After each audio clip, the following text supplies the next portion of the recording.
அடிதடி வழக்கிலிருந்து நாம் தமிழர் கட்சியின் ஒருங்கிணைப்பாளர் சீமான் விடுவிக்கப்பட்டிருக்கிறார்.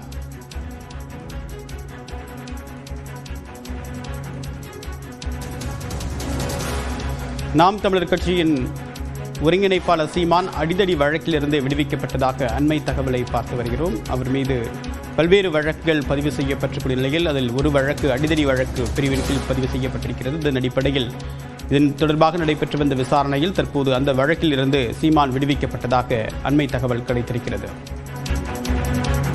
விவரங்களில் நம்முடைய செய்தியாளர் ரகுவரன் விவரம் என்ன? திருச்சி விமான நிலையத்தில் மதிமுக தொண்டர்களுக்கும் நாம் தமிழர் தொண்டர்களுக்கும் இடையே நடைபெற்ற அந்த அடிதடி வழக்கு ஒன்றில் சீமான் மீதும் வழக்கு தொடரப்பட்டது. இரண்டு தரப்பின் சார்பாகவும் ஒரு 19 பேர் மீது இந்த வழக்கானது பதியப்பட்டு இந்த வழக்கு திருச்சி நீதிமன்றத்தில் நடைபெற்று வந்தது.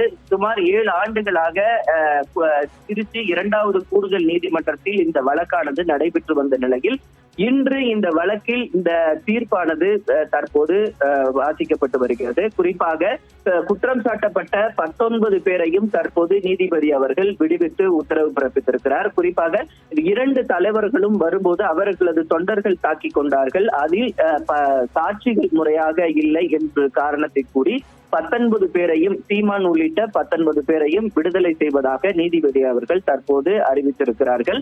குற்றம் சாட்டப்பட்ட 19 பேரில் 18 பேர் நேரில் ஆஜராகி இருந்த நிலையில் சீமான் அவர்கள் இந்த வழக்கில் தற்போது ஆஜராகவில்லை. ஆனால் தற்போது அவரும் சேர்த்து 19 பேரும் சாட்சியங்கள் இல்லை என்ற காரணத்தை கூறி தற்போது 2 தரப்பிலும் 19 பேரையும் தற்போது நீதிமன்றம் விடுவித்திருக்கிறது.